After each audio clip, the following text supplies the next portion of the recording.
Let's now bring in Head of Communications at the Department of Women, Youth and Persons with Disabilities.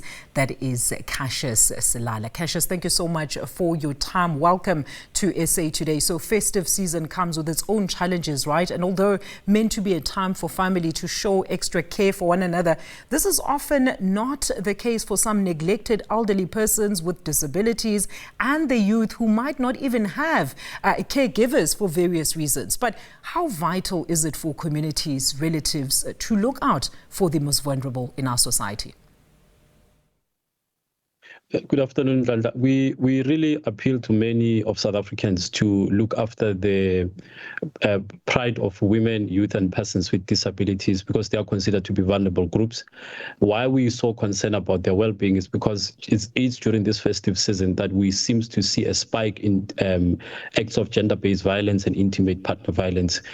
Largely influenced by a consumption of alcohol and some level of substance abuse, but able people. And we are saying to communities, villagers, traditional leaders, churchgoers, and everybody that plays a role in the society in the sense of leadership to really play their part and ensure that the vulnerable groups are protected and are being distanced from acts of violence from their loved ones, but also from the hands of their partners. Because the human science research report, which we released during the period of 16 days, did indicate the high prevalence of intimate partner violence, and 1 up to 3 women have suffered in the hands of their loved ones. And how much more about the vulnerable groups such as those with disabilities, because they are being hidden away from being integrated into society, into their families, by being hidden from the society. And that on its own is violation of their human rights. And we are saying they deserve to be protected during this festive season. Absolutely, Cassius. I mean, we've been getting reports of intimidation, extortion, allegations, especially in villages and far-flung areas where we understand women in particular without males in their homes or grannies are often the targets of these criminals. And we know that police are often too far or either too late to respond. Does the department have any special provisions or responsive plans for this festive period and going forward, Cassius, where these incidents can then be speedily reported and managed? Our efforts as a department is to advocate and mainstream for the rights of women, youth and persons with disabilities as human rights. And those rights are universal rights that should be enjoyed by everybody in South Africa and globally. However, we are saying in our effort of advocacy and mainstreaming, it is our collective effort to ensure that the safer human rights of the vulnerable groups are protected. We appeal to neighbors, we appeal to the local councillors, we appeal to police community forums, as well as the law enforcement agencies who plays a very critical role in the implementation of our national strategic plan when it comes to gender-based violence, to really come on board and expedite the process of providing such kind of services you have already alluded to.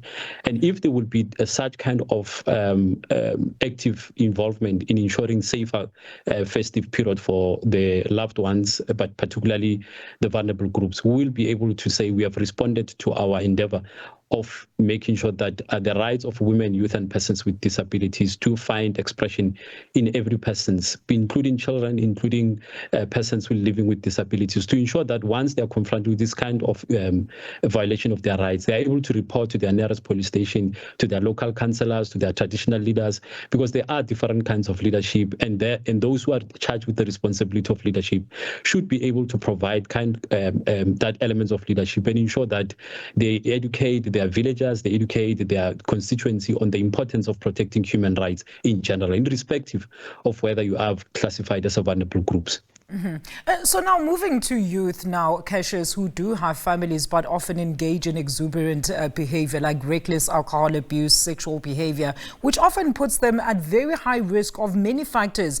I was reading through social media posts the other day, and a man was seeking assistance and advice as his younger sister was actually wanted to stay behind at home alone while the parents and the rest of the family were traveling to a completely different province. So one can only imagine what these youngsters get up to when left to their own devices. So this brought to sharp focus the issue also of soft parenting versus being an involved as well as strict parent. Well, we do encourage responsible parenting. I think that should be a key element to every parent across the 9 provinces of South Africa and all other municipalities. But of importance, what we should be able to agree is that there is a decline in the family structure. And as a result of that decline, what held us together, or the nucleus, which is a family, it's disintegrated. And everybody does what they want to do. And as a result, we see social ills. And such social ills include what you've just alluded to: drug abuse, alcohol abuse, teenage pregnancy, and many others. And it becomes a social fiber that in the long run, it does have an impact in all our lives as parents and as children to that effect. And then the role of communities then in Cassius in looking after and supporting those children who have no one, like those child-headed households which are still very much a reality in many of our townships and our far-flung areas and villages. And are there services that neighbors can actually look into to assist such kids in order to notify the department of their plight?